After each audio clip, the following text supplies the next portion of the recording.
CWA anthology of short stories, The Mystery Tour, and it's edited by Martin Edwards and it's published by Arenda Books.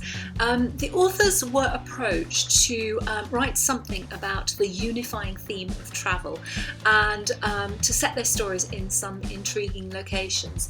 So it seemed that now we're all at home, we can't actually travel really anywhere. Now is a good time to read some stories that will help you travel, and certainly there are some very good stories that are very evocative of location.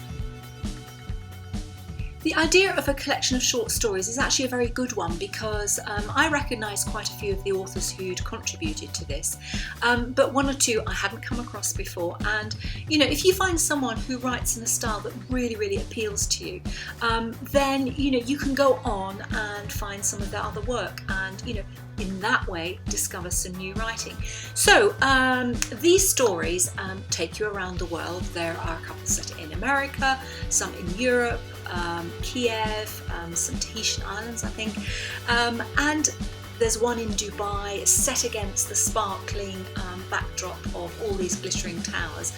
And they also drove off to Abu Dhabi and went to see the Sheikh Zayed Mosque, and this time last year I was there having a really great time and exploring the city of Abu Dhabi.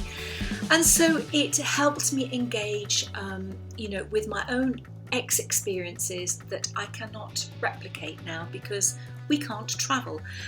In the stories you'll come across Ashwin Chopra, who you will know via Vaseem Khan. There are sort of intriguing titles like Matricide and Ice Cream, or Travel is Dangerous, and maybe that has a different connotation with COVID around now. But there's such a variety. There's a bit of historical thrown in, and there is a lot to read and enjoy in this collection.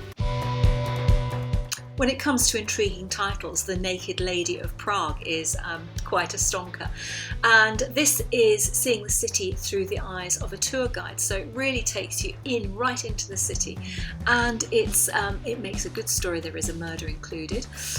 You will also discover what papyrophobia is, and as a couple of the stories are almost like the authors talking as themselves as authors. Papyrophobia is not something you want to have as an author. So I've had a very pleasant couple of days. You can go into the book, come out again, read a couple of stories, and it's just a nice way to travel. So I recommend the CWA anthology of short stories, The Mystery Tour. It really does enable you to travel with some very good stories. Enjoy.